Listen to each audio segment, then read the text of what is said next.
Gaza में जारी संघर्ष के बीच ब्रिटेन, फ्रांस, कनाडा समेत कई देशों ने फिलिस्तीन को एक राष्ट्र के रूप में मान्यता दे दी है, जिसकी वजह से पहले ही इजरायल की नींदें उड़ी थीं।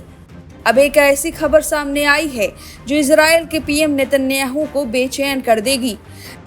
दरअसल ब्रिटेन, फ्रांस, कनाडा के इस फैसले से अमेरिका और इजरायल ज्यादा खुश नजर नहीं आ रहे हैं, क्योंकि इजरायल के पीएम नेतन्याहू ने इस फैसले के लिए इन देशों की कड़ी निंदा की थी। नेतन्याहू को फिलिस्तीन को मिले इस समर्थन से मिर्ची तो लगी है और अब डोनाल्ड ट्रंप के साथ नेतन्याहू फिर से बौखला भी जाएंगे, क्योंकि अब फिलिस्तीन ने ब्रिक्स की सदस्यता के लिए आवेदन कर दिया है, जिसका खुलकर समर्थन चीन ने किया है। चीन ने क्या कुछ कहा वो बताएं, उससे पहले फिलिस्तीन ने क्या कुछ कहा वो जान लीजिए। दरअसल एक फिलिस्तीनी डिप्लोमेट के अनुसार उन्होंने इसके लिए आवेदन दिया है, क्योंकि हाल ही में कई देशों ने उन्हें राष्ट्र के रूप में मान्यता दी थी। पीटीआई की रिपोर्ट के मुताबिक रूस में फिलिस्तीनी राजदूत अब्दुल हाफिज नौफल ने कहा, फिलिस्तीन ब्रिक्स की पूर्ण सदस्यता प्राप्त करना चाहता है। हालांकि जब तक ऐसा नहीं होता तब तक वह इसमें अतिथि देश के रूप में शामिल रहेगा। वहीं नौफल ने रूसी मीडिया से बात करते हुए कहा कि हमने आवेदन जमा कर दिया है, लेकिन जैसा कि आप जानते हैं फिलिस्तीन की कुछ शर्तें हैं। मेरा मानना है कि फिलिस्तीन इस संगठन में अतिथि के रूप में तब तक शामिल रहेगा जब तक कि शर्तें उसे पूर्ण सदस्य बनने की अनुमति नहीं देंगी। हमें अभी तक कोई प्रतिक्रिया नहीं मिली है। हालांकि अब इस आवेदन पर चीन का रिएक्शन सामने आ गया है। दरअसल चीन ने ब्रिक्स में शामिल होने के लिए फिलिस्तीन द्वारा किए गए आवेदन का स्वागत किया है। चीनी विदेश मंत्रालय के प्रवक्ता गुओ जियाकुन ने कहा, बीजिंग ब्रिक्स समूह में और अधिक समान विचारधारा वाले भागीदारों का स्वागत करने के लिए तैयार हैं। गुओ ने आगे कहा, ब्रिक्स उभरते बाजारों और विकासशील देशों के बीच में सहयोग का एक महत्वपूर्ण मंच है और अंतर्राष्ट्रीय संबंधों में बहुध्रुवीयता और अधिक लोकतंत्र के लिए प्रोत्साहन प्रदान करता है। इस मंच को ग्लोबल साउथ के देशों द्वारा व्यापक मान्यता प्राप्त है। हम ब्रिक्स सहयोग में और अधिक समान विचारधारा वाले भागीदारों का स्वागत करते हैं और एक अधिक न्यायसंगत एवं समतापूर्ण अंतर्राष्ट्रीय व्यवस्था के लिए मिलकर काम करते हैं। अब आपको बता दें कि ब्रिक्स समूह में मूल रूप से ब्राजील, रूस, भारत, चीन और दक्षिण अफ्रीका शामिल थे। 2024 में हुई बैठक में इसमें मिस्र, इथियोपिया, ईरान और संयुक्त अरब अमीरात भी शामिल हो गए। इसके अलावा इंडोनेशिया 2025 में इसका सदस्य बना। इसके अलावा ग्लोबल साउथ के कई देश भी इसमें शामिल होने की इच्छा रखते हैं और अब फिलिस्तीन ने इच्छा जाहिर की है, जिसका समर्थन चीन ने किया है। माना जा रहा है कि ब्रिक्स में जगह मिलना फिलिस्तीन को वैश्विक मंच पर और बल देगा और राज्य मान्यता का शक्तिशाली निशान माना जाएगा, खासकर जब सदस्य देशों में चीन, रूस, भारत जैसे बड़े खिलाड़ी हैं। इसमें इजराइल पर राजनीतिक दबाव बढ़ सकता है। अब देखना होगा कि फिलिस्तीन के इस आवेदन पर मुहर कब लगती है। फिलहाल इस खबर पर आपकी जो भी राय है हमें कमेंट करके जरूर बताएं।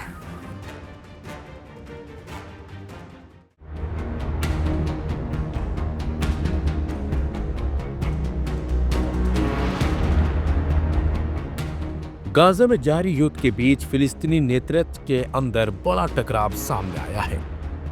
फिलिस्तीनी प्राधिकरण के राष्ट्रपति महमूद अब्बास ने संयुक्त राष्ट्र में हमास से हथियार डालने और फिलिस्तीनी अथॉरिटी को नियंत्रण सौंपने की अपील की है, लेकिन हमास ने इसे सिरे से खारिज करते हुए अब्बास पर बाहरी दबावों के आगे झुकने का आरोप लगाया है।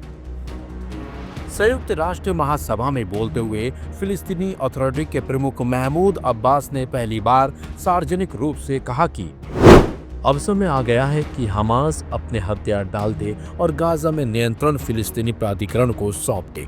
राष्ट्र की एकता और शांति के लिए एक ही सरकार और एक ही सुरक्षा बल होना जरूरी है। हम युद्ध खत्म होने के 1 साल के अंदर चुनाव कराएंगे। वहीं अब्बास के इस बयान से हमास तिल मिला गया है। संगठन के वरिष्ठ नेता इज्जत अल रिस्क ने इसे बाहरी दबावों के आगे आत्मसमर्पण करार देते हुए तीखी प्रतिक्रिया दी है। उन्होंने कहा कि अब्बास जनता के अधिकारों को छीन रहे हैं, केवल प्रतिरोध ही आज़ादी ला सकता है और हम अपने हथियार नहीं डालेंगे। यह वक्त हथियार डालने का नहीं बल्कि अपने हथियारों की रक्षा का है। अब्बास फिलिस्तीनी जन भावना के खिलाफ जा रहे हैं।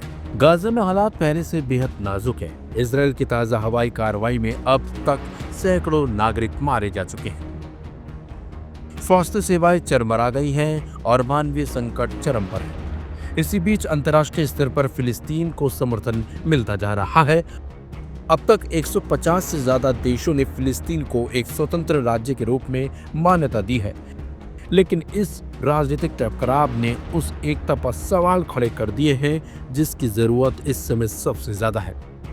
अब्बास ने चुनाव कराने का वादा तो किया, लेकिन क्या हमास और पीए के बीच इतना भरोसा है कि एक साझा मंच बन सके?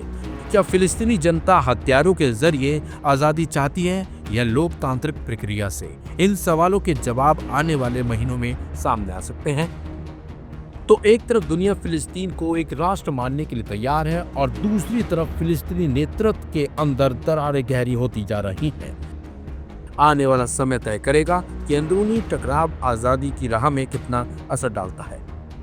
हैरानी की बात यह भी है कि यह समय एकजुट होने का है, ना कि आपस में लड़ने का। लेकिन अगर इस मामले को जल्द से जल्द सुलझाया नहीं गया तो ये विवाद और बढ़ सकता है और फिलिस्तीन को जिस तरीके से मजबूती और सहयोग मिल रहा है उसमें भी टकराव सामने आ सकता है।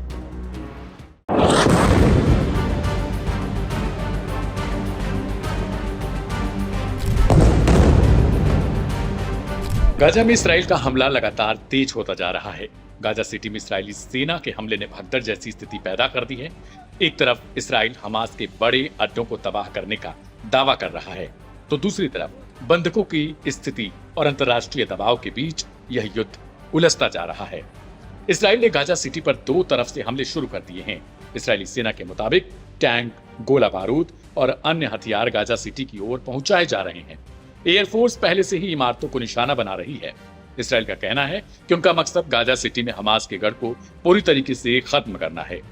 इन हमलों के कारण लोग शहर के बीच फंस गए और जान बचाने के लिए भाग रहे हैं। गाजा सिटी एक बहुत भीड़ भाड़ वाला इलाका है। इसराइली हमलों ने यहाँ अफरा तफरी की स्थिति पैदा कर दी है। गुरुवार को ही इन हमलों में कम से कम 40 लोग मारे गए। बहुत से लोग अब भी अपने घर छोड़ने को तैयार नहीं है, जबकि गाजा की करीब 35% आबादी अब भी उत्तरी क्षेत्र में रुकी हुई है।